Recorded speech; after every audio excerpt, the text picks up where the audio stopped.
Hello, my dear students. Today I will discuss about the topic Lindsman rule of 10% energy. तो मेरे प्यारे विद्यार्थियों, आज का हमारा वीडियो सीबीएसई और यूपी बोर्ड के 12th के बच्चों के लिए बहुत ही इम्पोर्टेंट होने वाला है।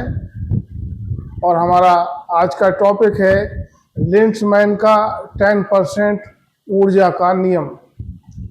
तो बच्चों, एक अमेरिकन बायोलॉजिस्ट थे जिन्होंने 1942 में ऊर्जा से रिलेटेड एक लॉ दिया था जिसे लिंड्समैन का 10% ऊर्जा का नियम कहा जाता है।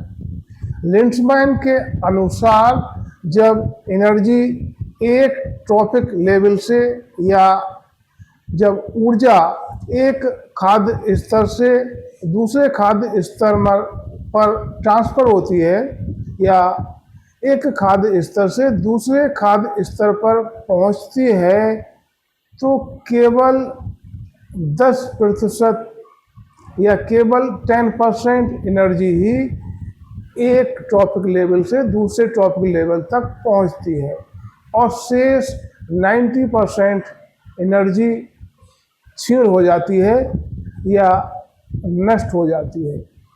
तो इसी को लिंड्समैन का 10% एनर्जी का नियम कहा जाता है। और यह टॉपिक इकोलॉजी में बहुत ही इम्पोर्टेंट टॉपिक है। इसको एक एग्जाम्पल के द्वारा समझेंगे। हमारी पृथ्वी पर ऊर्जा का मुख्य स्रोत या मेन सोर्स ऑफ एनर्जी क्या है बच्चों? सूर्य या सन। सपोज सूर्य से एनर्जी सर्वप्रथम कहाँ पहुँचेगी? ग्रीन प्लांट्स या प्रोड्यूसर्स तक। ग्रीन प्लांट्स या प्रोड्यूसर्स क्लोरोफिल की प्रेजेंस के कारण अपना भोजन स्वयं बनाते हैं।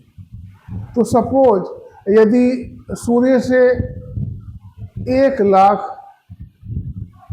यूनिट एनर्जी रिलीज हुई तो वो प्लांट्स तक या प्रोड्यूसर्स तक पहुंचते पहुंचते कितनी रह जाएगी? केवल 10,000 यूनिट एनर्जी रह जाएगी।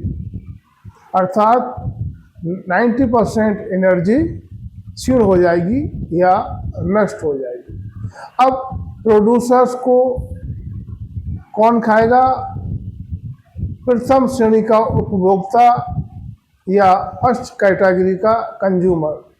जैसे ग्रीन प्लांट्स को सपोज बकरी खा गई तो बकरी क्या है? यहाँ पर प्रथम श्रेणी का उपभोक्ता है।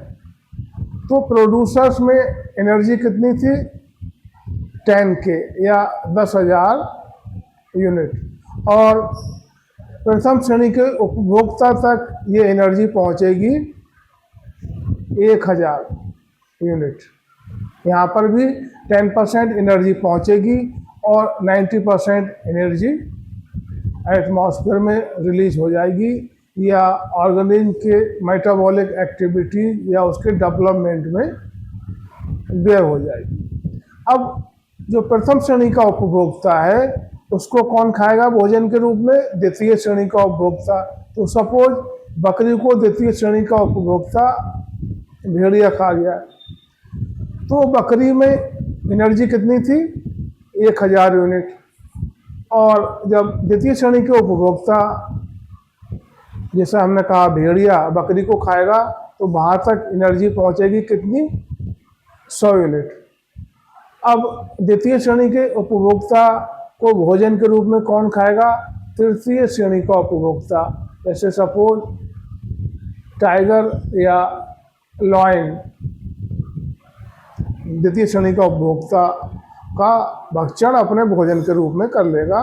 तो यहाँ से जो एनर्जी होगी वो तृतीय श्रेणी के उपभोक्ता में कितनी पहुँचेगी? 100 का 10% अर्थात केवल 10 यूनिट एनर्जी पहुँचेगी।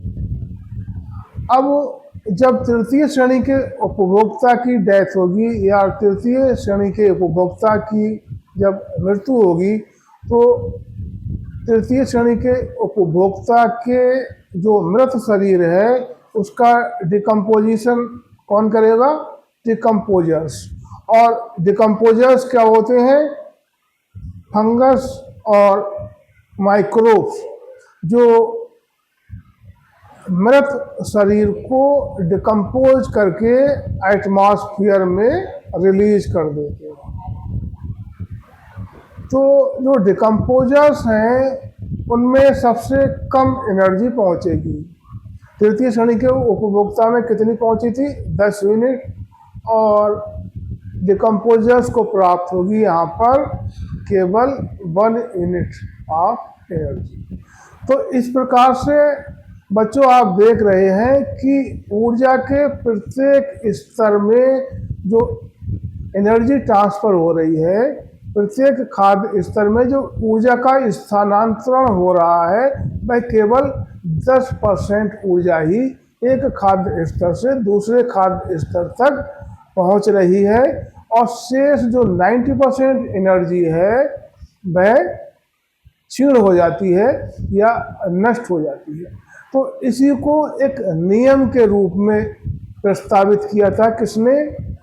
एक अमेरिकन बायोलॉजिस्ट थे जिनका नाम था रेमंड लिंडमैन, 1942 में।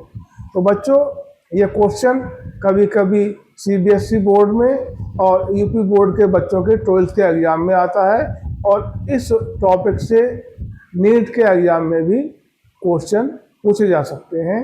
तो बच्चों हमारा आज का यह टॉपिक जो हमने एक संक्षिप्त वीडियो के माध्यम से आप तक पहुंचाने का प्रयास किया है, आपको कैसा लगा? यदि आपको हमारा आज का वीडियो अच्छा लगा हो तो हमारे वीडियो को लाइक करें, दोस्तों को शेयर करें, और यदि आप हमारे चैनल पर पहली बार आए हैं तो हमारे चैनल को सब्सक्राइब करना ना भूलें।